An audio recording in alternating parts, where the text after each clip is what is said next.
ಶರಣತೆಗಳು. S masters, ತಾವೀಗ ನಾನು ಹೇಳ್ತಕ್ಕಂಥ ಒಂದು ಮುದ್ರೆ ವಿಶೇಷತೆ ಏನಂತಂದ್ರೆ ಶಂಖ ಮುದ್ರಾ ಅಂತ ಹೇಳ್ಬಿಟ್ಟು ಇಲ್ಲಿ 4 ಅಂಶಗಳನ್ನು ಗಮನಿಸ್ಬೇಕು ನೀವು.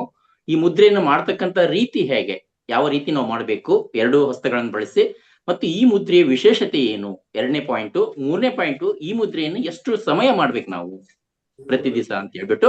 ಇನ್ನು 4ನೇ ಪಾಯಿಂಟ್ ಬಂದ್ಬಿಟ್ಟು ಇದನ್ನು ಮಾಡೋದ್ರಿಂದ ಆಗ್ತಕ್ಕಂಥ ಲಾಭಗಳು ಏನು.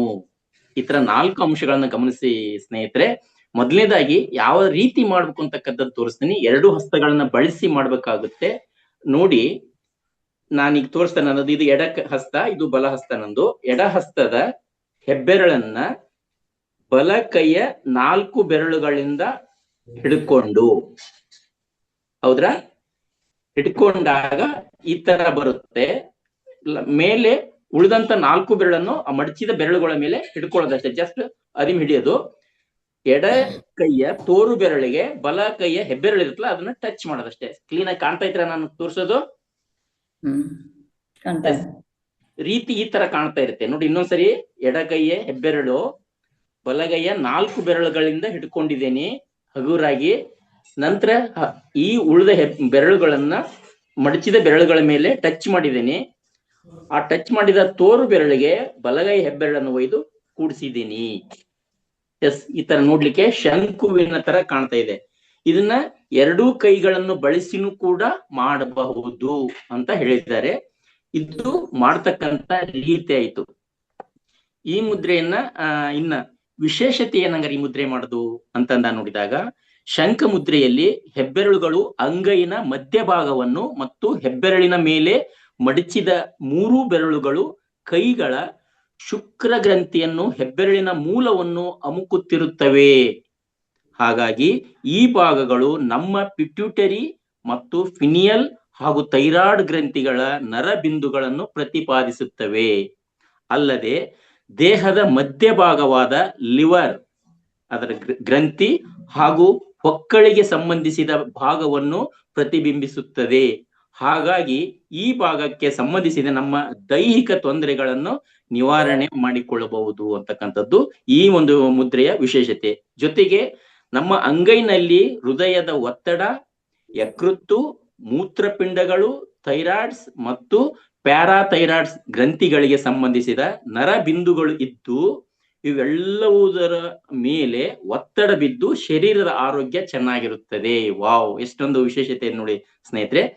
ಹಾಗಾಗ್ಬಿಟ್ಟು ಈ ಶಂಖ ಮುದ್ರೆಯನ್ನ ಪ್ರಾರ್ಥನೆ ಮಾಡಲು ಹಾಗೂ ಧ್ಯಾನ ಮಾಡಲು ಸಹ ಉಪಯೋಗಿಸಬಹುದು ನೋಡಿ. ಬರೀ ಇದಕ್ಕೆ ಅಂತಲ್ಲ, ನೀವು ಪ್ರಾರ್ಥನೆ ಮಾಡ್ಬೇಕಾದ್ರೆ ಧ್ಯಾನ ಮಾಡಕ್ಕೂ ಕೂಡ ಈ ಮುದ್ರೆಯನ್ನು ಹಾಕೊಂಡು ಮಾಡ್ಬೋದು ಅಂತೇಳಿ. ಶಂಖ ಮುದ್ರೆ ವಿನ್ಯಾಸ ನಮ್ಮ ಹೃದಯದ ಬಳಿ ಇಟ್ಟು ಧ್ಯಾನ ಮಾಡಿದರೆ ಒಳ್ಳೆಯ ಪರಿಣಾಮವನ್ನು ತೋರಿಸುತ್ತದೆ. ಏನ್ ಇಟ್ಕೊಂಡಿರ್ತಿರಲ್ಲ, ಈ ತರ ಮುದ್ರೆ ಹಾಕೊಂಡಿರ್ತೀರಿ, ಹೃದಯದ ಹತ್ರ ಇಟ್ಕೊಂಡು ಕೂಡ ನೀವು ಈ ಧ್ಯಾನವನ್ನು ಮಾಡೋದ್ರಿಂದ ಈ ಮುದ್ರೆಯ ಪರಿಣಾಮವನ್ನು ಅನುಭವಿಸಬಹುದು ಅಂತ ಹೇಳ್ತಾ ಇದಾರೆ. ಹಂಗ್ರೆ ಎಷ್ಟೊತ್ತು ಮಾಡ್ಬೇಕು ಇದನ್ನೇ? ಇಷ್ಟೆಲ್ಲ ಉಪಯೋಗ ಐತೆ ಅಂದ್ರೆ ಎಷ್ಟೊತ್ತು ಮಾಡ್ಬೇಕು ಅಂತಂದ್ರೆ, ಈ ಮುದ್ರೆಯನ್ನು ಇದಕ್ಕೆ ಸಮಯದ ನಿರ್ಬಂಧವಿಲ್ಲ ಅಂತ ಹೇಳ್ತಾ ಇದಾರೆ. ಯಾವ ಸಮಯದಲ್ಲಾದರೂ ಮಾಡಬಹುದು. ಕನಿಷ್ಠ 20 ರಿಂದ 25 ನಿಮಿಷ ಮಾಡೋದು ನಿಮಗೆ ಉತ್ತಮ ಫಲವನ್ನು ಕೊಡುತ್ತೆ ಅಂತ ಹೇಳ್ತಾ ಇದಾರೆ. ಇದು ಮಾಡ್ತಕ್ಕಂಥ ಸಮಯ ಆಯ್ತು. ಹಂಗ್ರೆ ಇದರಿಂದ ಆಗ್ತಕ್ಕಂಥ ಲಾಭಗಳೇನು, ಬೆನಿಫಿಟ್ಸ್ ಏನು ಅಂತ ನೋಡಿದಾಗ, ಶಂಖ ಮುದ್ರೆಯನ್ನು ಹೆಚ್ಚು ಹೊತ್ತು ಅಭ್ಯಾಸ ಮಾಡುವುದರಿಂದ ನಮ್ಮ ಧ್ವನಿಯಲ್ಲಿರುವ ಯಾವುದೇ ವಿಧವಾದ ತೊಂದರೆಗಳನ್ನು ನಿವಾರಿಸುತ್ತದೆ. ಶಂಖ ಮುದ್ರೆಯು ನೇರವಾಗಿ ಥೈರಾಯ್ಡ್ ಮತ್ತು ಪ್ಯಾರಾಥೈರಾಯ್ಡ್ ಗ್ರಂಥಿಗಳನ್ನು ಹಾಗೂ ಗಂಟಲಿನ ಸ್ನಾಯುಗಳು ಮತ್ತು ನರಗಳಿಗೆ ಉತ್ತಮ ಪರಿಣಾಮ ಬೀರಿ ಉಗ್ಗಿಸ್ತಕ್ಕಂಥ ಮಾತೇನಿರುತ್ತಲ್ಲ ಅದು, ಅಥವಾ ತೊದಲು ಮಾತಾಡ್ತಕ್ಕಂಥ ನಿವಾರಣೆಯನ್ನ ಆಗ್ತಕ್ಕಂಥದನ್ನ ನಿವಾರಣೆಯಾಗಿ ನಮ್ಮ ಧ್ವನಿಯ ಗುಣಮಟ್ಟ ಹೆಚ್ಚಿ ಮಧುರತೆಯನ್ನು ವೃದ್ಧಿಪಡಿಸುತ್ತದೆ ಅಂತ ಹೇಳ್ತಾ ಇದಾರೆ. ಜೊತೆಗೆ ಸಂಗೀತಗಾರರಿಗೆ, ಗಾಯಕರುಗಳಿಗೆ, ಭಾಷಣಕಾರರುಗಳಿಗೆ ಹಾಗೂ ಅಧ್ಯಾಪಕರುಗಳಿಗೆ ಅವರವರ ಕಂಠ ಮಾಧುರ್ಯ ಹಾಗೂ ಚೈತನ್ಯ ತುಂಬಾ ಉತ್ತಮವಾಗುತ್ತದೆ. ಗಾಯಕರು 10 ರಿಂದ ಪ್ರತಿನಿತ್ಯ 3 ಸಮಯದಲ್ಲಿ, ಬೆಳಗ್ಗೆ, ಮಧ್ಯಾಹ್ನ ಮತ್ತು ಸಾಯಂಕಾಲದಲ್ಲಿ 10 ನಿಮಿಷ 3 ಬಾರಿ ಮಾಡೋದು ಬಹಳ ಉತ್ತಮ ಅಂತ ತಿಳಿಸ್ತಾ ಇದಾರೆ ಇಲ್ಲಿ ಈ ಮುದ್ರೆಯನ್ನ.